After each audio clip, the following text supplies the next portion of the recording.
Hey everyone, welcome back to my channel. So if you missed yesterday's video, I did a review on Amouage's Silver Oud, which is one of the more controversial fragrances on the market right now. So today I have another Amouage fragrance for review. This is one of my favorites of all time. This is Rose Incense.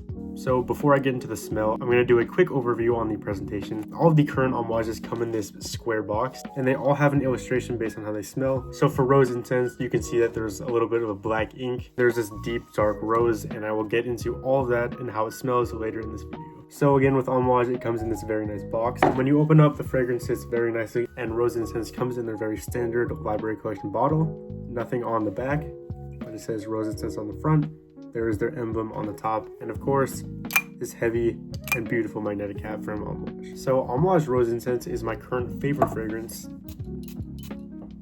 I have Rose Incense on my skin right now, and it is absolutely incredible. And I think it's safe to say that this is a masterpiece of a fragrance, and all of Amouage's are, they really are. But I think this is one of the most slept on, especially in the library collection, and if you have not checked it out, let me tell you everything about it and you will want to check it out. Rose Incense opens with a very jammy and sugary rose. The rose is not floral and light, it's very deep, and I think this color of red actually really represents it well. So think of a very dark and deep saturated red, and that is the kind of rose that's in Rose Incense. It also opens with, of course, their signature frankincense, and that's supported by Elemi and a very interesting black ink accord. My best way to describe the opening of Rose Incense is that it's 70% a rose jam, like a deep saturated red rose, and then there's 10% Elemi, 10% frankincense, and 10% of a black ink accord that all work together to support the rose. This is a rose unlike anything I've ever smelled before. It's sweet, it's sugary, it's jammy, it's smooth, it's very dark and deep. That ink accord gives it the perfect mysterious edge without making it too challenging. It's sugary and powdery. In fact, it's very similar to the smell of Rose Turkish Delights. If you've ever had a Rose Turkish Delight, I'll put a picture somewhere up here.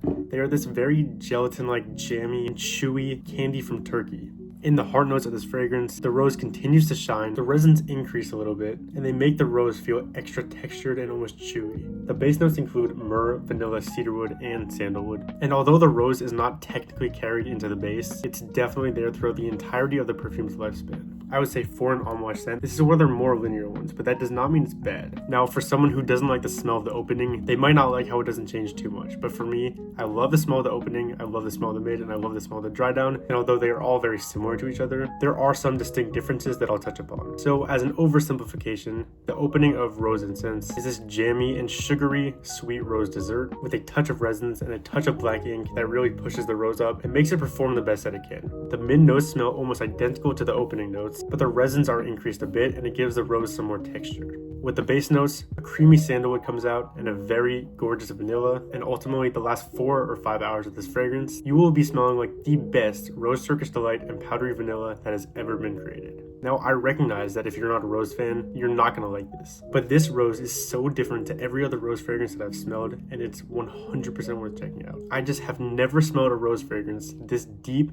textured, jammy, and dark in my entire life, and it is incredible. When I say dark, I don't mean that there's smoke and animalics hitting you in the face. I just mean it's more of a darker, mysterious, and very resinous fragrance. I don't want to overdo this review because whether you think this is good or bad, the fragrance is relatively linear and smells very similar throughout the entirety of the fragrance's lifespan. However, the creativity, the blend, and the performance is so incredible, it does not matter to me in the slightest. Before I end this very quick and oversimplified review of Amouage's Rose Incense, there are a couple more things I want to talk about. Because this fragrance is relatively linear, if you are not absolutely in love with the scent, then you're going to get sick of it really quickly. For most people, I would very much suggest getting a sample even if you're a big fan of rose. Getting through an 100 ml bottle is hard enough in itself, but for people that need differences between the opening, the mid, and the base, you will probably not want to have a full bottle of this. Don't get me wrong though, linear does not mean it's bad. In fact, this is my favorite fragrance of all time as of right now. As a final and quick overview of this fragrance, you're going to get a sweet and very jammy and textured rose. You're going to get some resins and ink, some creamy sandalwood in the base, and a very beautiful and powdery vanilla. The longevity of this is about 16 hours on my skin and will last days and days on clothes. Projection is very strong, so be a little bit careful about the trigger, although I still would suggest between 5 and 7 sprays per wearing. The scent bubble that this leaves is so incredible with 5 to 7 sprays, and people will be following you and asking you what you're wearing. And one last thing I want to mention, pretty much all of the Amouages have such high oil concentration that they're going to stain your clothes, so I would suggest spraying away from your clothes so that you don't stain them. Thank you for watching. If you haven't already seen my review on Amouage's Silver Oud, then please go check that out. And my final rating for this absolute masterpiece of a fragrance is 9.9 out of 10. I'll do a review on this some other time, but the only other fragrance I gave a 9.9 out of 10 as of right now is Camel by the House of Zoologist. Thank you for watching. I'll see you next time.